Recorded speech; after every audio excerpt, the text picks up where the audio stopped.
What's up guys, Matt back again, and welcome back to another community-driven video. This time, we are doing our top 10 most desired Masterlise figures for the Galactic Prisoner arc. Before we dive into today's video, make sure to hit that subscribe button and give this video a thumbs up if you enjoy the content. Don't forget to follow me on all my socials for the latest updates and behind the scenes content. Check out the description below for helpful links on how and where to buy the products featured in my videos. Also, join our amazing community on Discord. We would love to have you there. And of course, if you're feeling generous, consider becoming a YouTube member. Not only will you support the channel, but you'll have a chance to win brand new Dragon Ball figures every month.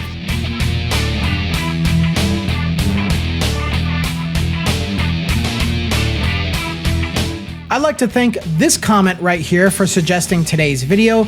If you want to be featured at the beginning of one of these videos, then please make a suggestion for an arc or a character or form from an arc that we have yet to do a video like this for. And if you're the first one to do it, I will feature you at the beginning. And I gotta say, this was something that I totally didn't think about. So I do want to thank this comment tremendously. Yeah, manga exclusive arcs.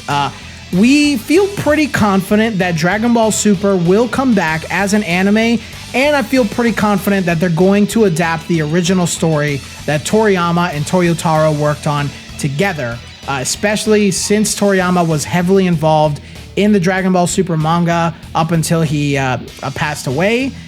So I think it would be a disservice, and you know, I think they're just going to honor him and continue the story. And obviously with Toyotaro now at the helm, they're going to continue the story with him too. So yeah, Dragon Ball Super, the Galactic Prisoner arc, definitely probably my favorite arc in Dragon Ball Super, honestly. It's such a cool arc, very cool moments, very cool characters involved here, and lots of opportunity for Masterlise figures. So let's jump right into this, starting with, of course, let's just get the man out of the way. Obviously, if you have not read the manga, spoilers.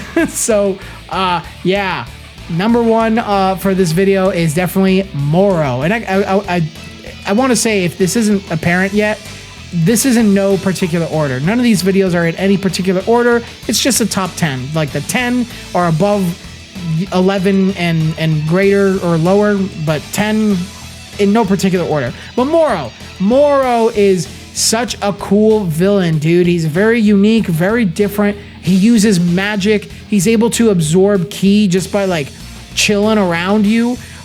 What a menacing opponent. And man, Toyotaro was cooking when he designed this guy. He just looks so cool. But for this one in particular, we wanted to do Moro when you first see him in the manga. He's wearing his like big wizard's robe. He's got his long beard. He looks menacing. It's like he sees Goku seeing him. It's so cool. So I think this would be a freaking awesome Masterlise. And if I remember correctly, Moro is a pretty big character. So having him as a Masterlise extra Bandai, I would really like that too. So definitely Moro in his first appearance has to be on this list. All right, I also want to include Vegeta on this list. There's a couple Vegetas on this list, honestly, but this one is Super Saiyan Blue Evolution Vegeta with his Galactic Patroller symbol. So Goku and Vegeta get the Galactic Patroller symbol on their gi pretty much at the start of this arc, and I think even though it is a very subtle thing, I think it looks super cool. It's less subtle on Vegeta than it is on Goku, because Goku always has, or it's more subtle on Vegeta. Is it? I don't know what I'm trying to say. It looks better on Vegeta than Goku because Goku always has the kanji there. But with Vegeta, it's something that we don't really see that often on his armor. So, and also, we don't really have a proper Blue Evolution figure. Get out of here with Ultimate Variation. Bandai doesn't even know what form that figure is in. Like, if it's Blue Evolution, it's inaccurate. If it's regular blue, it's inaccurate. It's just bad. Let's not talk about that figure. We deserve a proper Blue Evolution, and it is a little different in the manga. In the manga, he doesn't just look like Super Vegeta with extra shiny hair. He has like more of a fiery aura about him. But either way, Vegeta is a very important character in this arc, so I would love to see Blue Evolution Vegeta in his Galactic Patroller outfit. Another important character in this arc is a Galactic Patroller, and it is Mirus. Mirus is kind of like, he's like if Whis and Future Trunks, or Whis and like Android 17 or something had a baby. He's just like cool Whis. He's just like I don't know, like young cool Whis. He's just super cool. Like at first when you see his design and outfit, you're like, I don't know, he looks kind of geeky. But then like after you see him in action and everything that goes down, and you start to learn some more about him, he is so awesome. Definitely cooler than Jocko, even though I love Jocko. Jocko actually was, I think, in the top 15 on this list for some reason. But yeah, Mirus is just so cool. If we could have him when he's first pulling out his like gun and stuff, that would be awesome to see. But yeah, Mirus is a no-brainer. He is a core character of this arc and deserves to be in this top 10. All right, another character that is actually pretty important, at least in the first half of this arc, that is technically a returning character from the Majin Buu arc, and it is Dai Kaioshin, the Grand Supreme Kai. Dai Kaioshin is, he actually does something very unique in this arc because he is still part of Fat Buu. At some point during the fight with Moro, he like switches places with Buu. I'm curious if they're gonna do that in a special way in the anime. Is he gonna still like have Buu's colors? I don't know how they're gonna go about and doing that. I think that would look really interesting. But Dai Kaioshin, he's not like this ultra powerful being, but he is a Kaioshin, so he's fairly strong, and he doesn't have the God Key anymore, which is very interesting. But either way, he's the one who defeated Moro in the past, or at least sealed him away. But that is, kind of a big reason why he's here. He does end up fighting Moro again through Majin Buu and is less successful, but either way, Dai Kaioshin is extremely important, at least for the first half of this arc, and I think it would be really cool to see another Kaioshin in some way on in a Masterlise collection. All right, another character that is pretty important in this arc is another antagonist. He's not Moro, but we wanted to include 7-3. 7-3 does cause quite a bit of trouble when he arrives on Earth. He's giving Gohan and Piccolo a run for their money, but Gohan does well enough that he pretty much can beat the brakes off of 7-3. 7-3 is very cool looking, very unique design. He kind of looks like a robotic Bugman version of Hit or something like that. Very interesting character, very interesting powers, the ability to copy people by grabbing the backs of their neck. So I know once he's in the anime, a lot of people are going to think he's super cool. And of course, he's what leads to Moro becoming stronger later on. But either way, yeah, 7-3 would be very cool. He's another galactic prisoner. He has unique abilities, a unique design, and he fights a prominent character like Gohan. So I think it would be super cool to see 7-3 done as a Masterlise figure. Moving on, let's go back to Moro. We just talked about 7-3, so at some point in the arc, Moro does absorb 7-3. We see a lot of different forms and looks for Moro, and even though we could have made half this list different forms of Moro, but we decided to be a little more reserved, and if we were going to do any, we were going to do probably the two most iconic forms. So there's Old Man Moro, and then there's Moro who absorbs 7-3. Now this form did cause a bit of controversy in the community. Everybody said, it's just Perfect Cell again, which I get it. Like his face, it does look like Perfect Cell, but it is still kind of different. They grabbed a lot of themes and maybe moments, I guess, and based some of the beats in the Moro arc after them from Dragon Ball Z, but I think they did a really good job in doing that.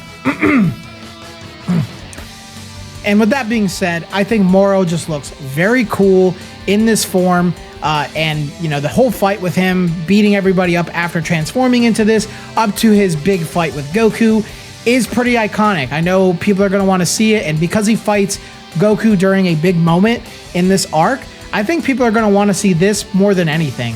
So yeah, this Moro definitely had to be on this list. All right, clearly we were just talking about it, so we might as well bring it up. Our next pick is Mastered Ultra Instinct Goku with some slight battle damage. So his gi is slightly ripped. This is basically the moment right when he transforms into Mastered Ultra Instinct. Mirus has sacrificed himself in order to help the fighters have a winning chance, and then it's enough to make Goku realize how to control Ultra Instinct. So he goes into the form. It's a very cool moment. This is like the best chapter in the entire arc.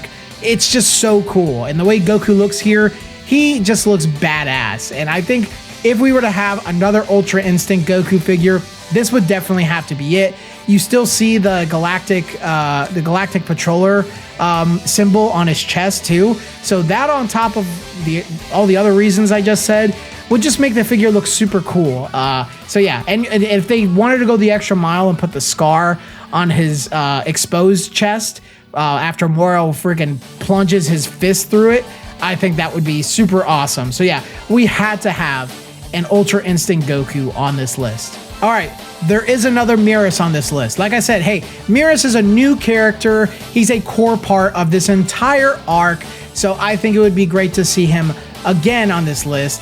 And obviously the look that we would want to see is him in his angel outfit. So the big reveal of Mirus's character is that not only does he know how to use Ultra Instinct, but he's an angel, which obviously if he uses UI, then it's like, yeah, of course he's an angel. So yeah, that would be very cool to see. You have the big contrast between his Galactic Patroller outfit versus his angel outfit. And I think obviously the Galactic Patroller is a lot more fitting for the character, and that's what he winds up becoming. But him as an angel is kind of interesting. So I think having Mirus as an angel would definitely be a great pick for this list. Okay, we have 2 left. So let's knock out probably a very cool one. I think people might want this the most, maybe. I don't know. You tell me in the comments. But there is another Vegeta on this list, and we wanted to go with Vegeta in his Yardrat outfit. The Yardrat outfit is kind of cool. I mean, people really liked it when Goku was wearing it, even though it is kind of like weird. It is pretty cool. It's just kind of like a mishmash of armor. Very like I don't know, like there's no rhyme or reason to it. It's just like, here's some bandages and armor. It looks cool. And to see Vegeta wear it is just like, wow, it looks cool on him. And it's a big part of his character arc during this arc, because he puts his pride aside and he's like, I'm gonna go train with, the same people that train Kakarot so that I can learn, some interesting techniques in order to defeat Moro. Like, I hate having to resort to strange techniques instead of just my strength, but hey, whatever it takes. And yeah, it's just a very unique look for Vegeta. And if you have a Goku Yardrat figure already, I think having a Vegeta Yardrat figure, it would pair perfectly alongside it. And finally, I think this might be the most unique pick on this list. And it is technically another Ultra Instinct Goku, but we are doing his like Susanoo form. I don't know what to call it. It's like his avatar form. I don't know if it has an official name or not, but the Ultra Instinct apparently does like this giant key version of Goku that is like freaking out of here. Like, whoa, what? Like, I don't know, man. Like, this is just super cool. If they wanted to do like a Masterlise Extra or a Soft Vix or something of this, it would look amazing. They could do some translucent pieces to it. They could really get creative with something like this. And if they want to put like a little mini Goku in his head too, controlling the avatar, that would be awesome too. But yeah, this avatar form that Goku takes is very unique. It's still not fully explained. It's just like this new technique that Goku gets during Ultra Instinct during this arc. He uses it again in the Granola arc too. So there's got to be some reason for this. But either way, I think it's the most unique pick, and it would be one of those huge big figures that would probably get a lot of people interested in it. But that is my final pick for this list. But that's our list, guys. Please let us know your top 10 picks from the Moro arc that you would like to see as Masterlise figures. And of course, let us know what you thought of our list. But yeah, if you want to see yourself featured at the start of one of these videos, suggest an arc or a character or whatever that we haven't done a list for yet. And yeah, if you made it this far in the video, then please leave a like, subscribe to the channel if you haven't already. If you want to join our community full of awesome Dragon Ball collectors and enthusiasts just like you, join the Discord via the link below. And if you want to help support the channel, consider becoming a $3 member. Of course, your generosity is greatly appreciated. And of course, if you want to go even further beyond and take part in our regular monthly giveaway, our $10, $15, and $20 members have chances to win Crane figures, Ichiban Kuji figures, and entire Ichiban Kuji sets. But until the next video, guys, I will see you all later.